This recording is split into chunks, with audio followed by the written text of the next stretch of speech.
واقعہ معراج حصہ اول۔ ہجرت مدینہ سے کچھ عرصہ قبل واقعہ معراج پیش آیا۔ اس وقت مکہ مکرمہ میں مسلمان شدید مشکلات کا شکار تھے۔ یہ ایک بہت عظیم معجزہ ہے جو اللہ تعالیٰ کی طرف سے خصوصی طور پر نبی کریم صلی اللہ علیہ وآلہ وسلم کی تسلی، حوصلہ افزائی اور آپ صلی اللہ علیہ وسلم کے بلند مقام میں مزید اضافے کے لیے عطا فرمایا گیا۔ اللہ تعالیٰ نے نبی کریم صلی اللہ علیہ وسلم کو روح اور جسم کے ساتھ ایک طویل سفر کرایا تاکہ اللہ تعالیٰ آپ صلی اللہ علیہ وسلم کو اپنی بڑی بڑی نشانیوں کا مشاہدہ کرائے۔ واقعہ معراج کے دو حصے ہیں۔ پہلا حصہ اسراء یعنی زمینی سفر اور دوسرا حصہ معراج یعنی آسمانی سفر ہے۔ سفر معراج پر روانگی سے قبل واقعہ شق صدر یعنی سینہ مبارک کا چاک کیا جانا۔ نبی کریم صلی اللہ علیہ وسلم مکہ میں حضرت ام ہانی رضی اللہ تعالیٰ عنہ کے گھر اور ایک دوسری روایت کے مطابق حطیم کعبہ میں بیداری اور خواب کی درمیانی حالت میں تھے کہ حضرت جبرائیل علیہ السلام نبی کریم صلی اللہ علیہ وسلم کی خدمت میں حاضر ہوئے اور آپ صلی اللہ علیہ وسلم کو خواب سے بیدار کیا۔ حضرت جبرائیل علیہ السلام آپ صلی اللہ علیہ وسلم کو زمزم کی کنویں پر لے گئے۔ وہاں آپ صلی اللہ علیہ وسلم کا سینہ مبارک چاک کیا گیا۔ سونے کا ایک تشت لایا گیا جو ایمان اور حکمت سے بھرا ہوا تھا۔ نبی کریم صلی اللہ علیہ وسلم کے قلب مبارک کو زمزم کے پانی سے دھو کر اسے ایمان اور حکمت سے بھر دیا گیا۔ پھر آپ صلی اللہ علیہ وسلم کے قلب اطہر کو اس کی جگہ رکھ کر درست کر دیا گیا۔ اسراء زمینی سفر مسجد حرام سے مسجد اقصیٰ تک۔ حضرت جبرائیل علیہ السلام نے نبی کریم صلی اللہ علیہ وسلم کو براق کی سواری پیش فرمائی۔ براق قد میں گدھے سے بڑا اور حجر سے چھوٹا تھا۔ وہ اتنا تیز رفتار تھا کہ اس کا ہر قدم وہاں پڑتا جہاں نگاہ کی آخری حد ہوتی تھی۔ مسجد حرام سے مسجد اقصیٰ کا فاصلہ 1240 کلومیٹر ہے جو اس زمانے میں ایک اونٹ پر ایک مہینے میں طے ہوتا تھا۔ نبی کریم صلی اللہ علیہ وسلم کو رات کی قلیل حصے میں مسجد حرام سے مسجد اقصیٰ یعنی بیت المقدس تک کا یہ سفر کرایا گیا۔ آپ صلی اللہ علیہ وآلہ وسلم کے اس زمینی سفر کو اسراء کہتے ہیں اور اس کا ذکر سورہ بنی اسرائیل کی پہلی آیت میں کیا گیا ہے۔ واقعہ اسراء کی 4 منزلیں۔ اس زمینی سفر میں حضرت جبرائیل علیہ السلام نبی کریم صلی اللہ علیہ وسلم کے ساتھ تھے۔ سفر کے دوران 4 مقامات پر کچھ دیر قیام فرمایا۔ پہلا قیام مدینہ منورہ میں کیا گیا۔ اس کے بارے میں حضرت جبرائیل علیہ السلام نے نبی کریم صلی اللہ علیہ وسلم کو بتایا کہ آپ صلی اللہ علیہ وسلم جلد ہی اس سرزمین میں ہجرت فرمانے والے ہیں۔ دوسرا قیام طور پہاڑ پر کیا گیا جہاں حضرت موسیٰ علیہ السلام نے اللہ تعالیٰ سے کلام فرمایا تھا۔ تیسرا قیام بیت اللحم پر کیا گیا جہاں حضرت عیسیٰ علیہ السلام کی ولادت ہوئی تھی۔ چوتھا قیام مسجد اقصیٰ میں کیا گیا جو آپ صلی اللہ علیہ وسلم کے زمینی سفر کی آخری منزل تھی۔ نبی کریم صلی اللہ علیہ وسلم مسجد اقصیٰ میں۔ مسجد اقصیٰ کرۂ ارض پر مسلمانوں کا تیسرا مقدس مقام ہے۔ اس کو حدیث اور تاریخ میں بیت المقدس کے نام سے بھی یاد کیا جاتا ہے۔ مسجد اقصیٰ پہنچ کر نبی کریم صلی اللہ علیہ وسلم براق سے اتر گئے اور براق کو اس کھوٹے سے باندھ دیا جس سے انبیاء کرام علیہ السلام اپنی سواریاں باندھا کرتے تھے۔ نبی کریم صلی اللہ علیہ وسلم بیت المقدس میں داخل ہوئی تو دیکھا کہ تمام انبیاء کرام علیہ السلام جمع ہیں۔ حضرت جبرائیل علیہ السلام نے امامت کے لیے آپ صلی اللہ علیہ وسلم کو سب سے آگے بڑھایا۔ پس آپ صلی اللہ علیہ وسلم نے تمام انبیاء کرام علیہ السلام کو 2 رکعت نماز پڑھائی کیونکہ آپ صلی اللہ علیہ وسلم ہی امام الانبیاء ہیں۔ تمام انبیاء کرام علیہ السلام کی امامت فرماتے ہوئی 2 رکعت نماز پڑھائی۔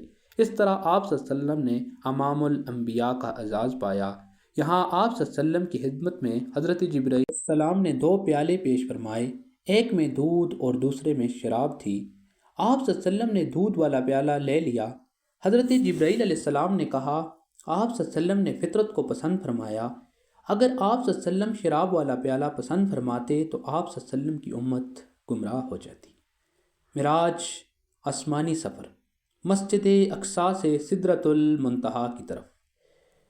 حضرت جبرائیل علیہ السلام مسجد اقصیٰ سے آپ صلی اللہ علیہ وسلم کو لے کر ایک نورانی سیڑھی کے ذریعے آسمان پر چڑھے۔ آپ صلی اللہ علیہ وسلم نے 7 آسمانوں کی سیر کی۔ ہر آسمان پر فرشتوں نے آپ صلی اللہ علیہ وسلم کو مرحبا یعنی خوش آمدید کہتے ہوئے آپ صلی اللہ علیہ وسلم کا استقبال کیا۔ 7ویں آسمان پر آپ صلی اللہ علیہ وسلم کی ملاقات مختلف انبیاء کرام علیہ السلام سے ہوئی۔ سب انبیاء کرام علیہ السلام نے بھی نبی کریم صلی اللہ علیہ وآلہ وسلم کو مرحبا کہتے ہوئے خوش آمدید کہا اور آپ صلی اللہ علیہ وسلم کی نبوت کا اقرار کیا۔ پہلے آسمان کی سیر۔ جب نبی کریم صلی اللہ علیہ وسلم پہلے آسمان پر پہنچے تو فرشتے نے مرحبا کہتے ہوئے آپ صلی اللہ علیہ وسلم کا استقبال کیا۔ اس آسمان پر آپ صلی اللہ علیہ وسلم کی ملاقات حضرت آدم علیہ السلام سے ہوئی جو تمام انسانوں کے باپ ہیں۔ آپ صلی اللہ علیہ وسلم نے انہیں سلام کیا، انہوں نے مرحبا کہا اور سلام کا جواب دیا۔ جب وہ اپنے دائیں جانب دیکھتے تو خوش ہوتے اور جب بائیں جانب دیکھتے تو رونے لگتے۔ آپ صلی اللہ علیہ وسلم نے دریافت فرمایا کہ یہ کیا ماجرا ہے؟ آپ صلی اللہ علیہ وسلم کو بتایا گیا کہ حضرت آدم علیہ السلام کی دائیں طرف نیک لوگوں کی روحیں ہیں جنہیں دیکھ کر وہ خوشی کا اظہار کرتے ہیں، اور ان کی بائیں جانب برے لوگوں کی روحیں ہیں جنہیں دیکھ کر وہ رنجیدہ ہوتے ہیں۔ پہلے آسمان پر آپ صلی اللہ علیہ وسلم کو کرائے جانے والے چند مشاہدات۔ ایک جگہ آپ صلی اللہ علیہ وسلم نے دیکھا کہ لوگ کھیتی کاٹ رہے ہیں اور وہ جتنی کھیتی وہ کاٹتے ہیں اتنی ہی وہ بڑھتی چلی جاتی ہے۔ پوچھا یہ کون ہیں؟ بتایا گیا یہ اللہ کی راہ میں جہاد کرنے والے ہیں۔ آپ صلی اللہ علیہ وسلم آگے بڑھے تو دیکھا کچھ لوگ ہیں جن کے سر پتھروں سے کچلے جا رہے ہیں۔ آپ صلی اللہ علیہ وسلم نے پوچھا یہ کون ہیں؟ بتایا گیا یہ وہ لوگ ہیں جو سستی کرتے تھے اور نماز نہیں پڑھتے تھے۔ پھر نبی کریم صلی اللہ علیہ وسلم نے کچھ اور لوگ دیکھے جن کے کپڑوں میں آگے اور پیچھے پیوند لگے ہوئے تھے اور وہ جانوروں کی طرح گھاس چر رہے تھے۔ پوچھا گیا یہ کون لوگ ہیں؟ کہا گیا یہ وہ ہیں جو اپنے مال میں سے زکوٰۃ نہیں دیتے تھے اور غریبوں کے لیے خیرات نہیں نکالتے تھے۔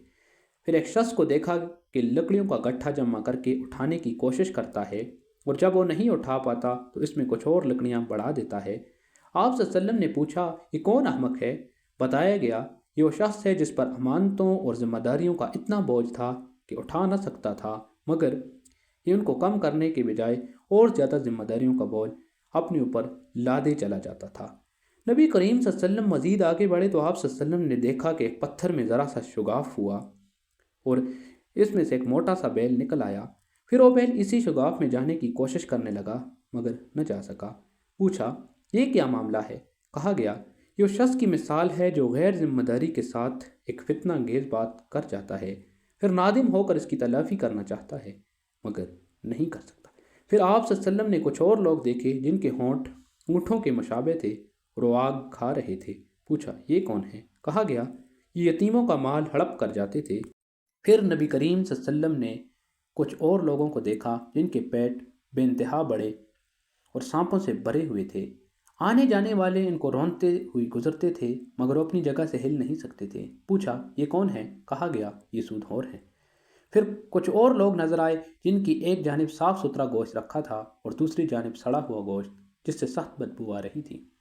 وہ اچھا گوشت چھوڑ کر سڑا ہوا گوشت کھا رہے تھے۔ پوچھا یہ کون ہیں؟ کہا گیا یہ وہ مرد اور عورتیں ہیں جنہوں نے حلال بیویوں اور شوہروں کے ہوتے ہوئے حرام یعنی زنا سے اپنی نفسانی خواہشات پوری کی ہیں۔ پھر نبی کریم صلی اللہ علیہ وسلم کا گزر ایسے لوگوں پر ہوا جن کے ناخن تانبے کے تھے، جن سے اپنے چہروں اور سینوں کو نوچ رہے تھے۔ دریافت کیا گیا یہ کون لوگ ہیں؟ تو جواب دیا گیا یہ وہ ہیں جو لوگوں کا گوشت کھاتے یعنی غیبت کرتے تھے اور ان کی عزت اچھالتے تھے۔ نبی کریم صلی اللہ علیہ وسلم کو جنت اور جہنم کا بھی مشاہدہ کرایا گیا۔ جنت کے متعلق آپ صلی اللہ علیہ وسلم نے فرمایا میں نے وہاں دیکھا کہ موتیوں کے خیمے ہیں اور اس کی مٹی کستوری ہے۔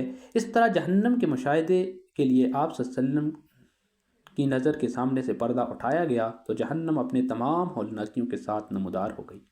آپ صلی اللہ علیہ وسلم کی ملاقات جہنم کے دروغہ سے بھی کرائی گئی جس کے چہرے پر ہنسی اور مسکراہٹ نام کی کوئی چیز نہ تھی۔ جہنم کے دروغہ کے علاوہ باقی سب فرشتے آپ صلی اللہ علیہ وسلم کو ہندہ پیشانی اور حشاش بشاش چہروں سے ملے تھے۔ دوسرے آسمان کی سیر۔ دوسرے آسمان پر فرشتے نے آپ صلی اللہ علیہ وسلم کو مرحبا کہتے ہوئے آپ صلی اللہ علیہ وسلم کا استقبال کیا۔ آسمان پر نبی کریم صلی اللہ علیہ وسلم کی ملاقات حضرت عیسیٰ علیہ السلام اور حضرت یحییٰ علیہ السلام سے ہوئی۔ آپ صلی اللہ علیہ وسلم نے انہیں سلام کیا، انہوں نے مرحبا کہا اور سلام کا جواب دیا۔ آپ صلی اللہ علیہ وآلہ وسلم نے اس ملاقات کا ذکر کرتے ہوئے فرمایا کہ حضرت عیسیٰ علیہ السلام درمیانی قد اور سرخ و سفید رنگ کے ہیں، ان کے سر کے بال سیدھے اور لمبے تھے۔ تیسرے آسمان کی سیر۔ تیسرے آسمان پر بھی فرشتے نے آپ صلی اللہ علیہ وسلم کو مرحبا کہتے ہوئے آپ صلی اللہ علیہ وسلم کے استقبال کیا۔ اس آسمان پر نبی کریم صلی اللہ علیہ وسلم کی ملاقات حضرت یوسف علیہ السلام سے ہوئی۔ آپ صلی اللہ علیہ وآلہ وسلم نے انہیں سلام کیا، انہوں نے مرحبا کہا اور سلام کا جواب دیا۔ آپ صلی اللہ علیہ وسلم نے فرمایا کہ ساری دنیا کا آدھا حسن حضرت یوسف علیہ السلام کو ملا ہے۔ چوتھے آسمان کی سیر۔ چوتھے آسمان پر بھی فرشتے نے آپ صلی اللہ علیہ وسلم کو مرحبا کہتے ہوئے آپ صلی اللہ علیہ وآلہ وسلم کے استقبال کیا۔ اس آسمان پر نبی کریم صلی اللہ علیہ وآلہ وسلم کی ملاقات حضرت ادریس علیہ السلام سے ہوئی، جنہیں اللہ تعالیٰ نے بلند مقام عطا فرمایا۔ آپ صلی اللہ علیہ وآلہ وسلم نے انہیں سلام کیا، انہیں مرحبا کہا اور سلام کا جواب دیا۔ پانچویں آسمان کی سیر۔ پانچویں آسمان پر بھی فرشتے نے آپ صلی اللہ علیہ وسلم کو مرحبا کہتے ہوئے آپ صلی اللہ علیہ وآلہ وسلم کے استقبال کیا۔ اس آسمان پر نبی کریم صلی اللہ علیہ وآلہ وسلم کی ملاقات حضرت ہارون سے ہوئی، جو حضرت موسیٰ علیہ السلام کے بڑے بھائی تھے اور ان کے ساتھ بنی اسرائیل کی طرف رسول بنا کر بھیجے گئے تھے۔ آپ صلی اللہ علیہ وسلم نے انہیں سلام کیا، انہیں مرحبا کہا اور سلام کا جواب دیا۔ چھٹے آسمان کی سیر۔ چھٹے آسمان پر بھی فرشتے نے آپ صلی اللہ علیہ وسلم کو مرحبا کہتے ہوئے آپ صلی اللہ علیہ وسلم کے استقبال کیا۔ اس آسمان پر نبی کریم صلی اللہ علیہ وسلم کی ملاقات حضرت موسیٰ علیہ السلام سے ہوئی۔ آپ صلی اللہ علیہ وسلم نے انہیں سلام کیا، انہوں نے مرحبا کہا اور سلام کا جواب دیا۔ آپ صلی اللہ علیہ وسلم نے فرمایا کہ موسیٰ علیہ السلام کا قد لمبا اور رنگ گدمی تھا اور ان کے بال گنگریالے تھے۔ ساتویں آسمان کی سیر۔ ساتویں آسمان پر بھی فرشتے نے آپ صلی اللہ علیہ وسلم کو مرحبا کہتے ہوئے آپ صلی اللہ علیہ وسلم کے استقبال کیا۔ اس آسمان پر آپ صلی اللہ علیہ وسلم کی ملاقات حضرت ابراہیم علیہ السلام سے ہوئی، جو خود آپ صلی اللہ علیہ وسلم سے بہت مشابہ تھے۔ حضرت ابراہیم علیہ السلام بیت المعمور سے پیٹھ لگائے بیٹھے تھے۔ آپ صلی اللہ علیہ وسلم نے انہیں سلام کیا، انہوں نے مرحبا کہا اور سلام کا جواب دیا۔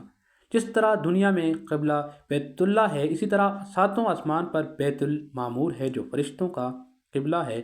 روزانہ 70,000 فرشتے بیت المعمور میں عبادت کے لیے داخل ہوتے ہیں۔ جو فرشتہ ایک دفعہ بیت المعمور میں عبادت کر لے تو قیامت تک ان کی باری دوبارہ نہیں آئے گی۔ یہاں سے آگے اگلی نشست میں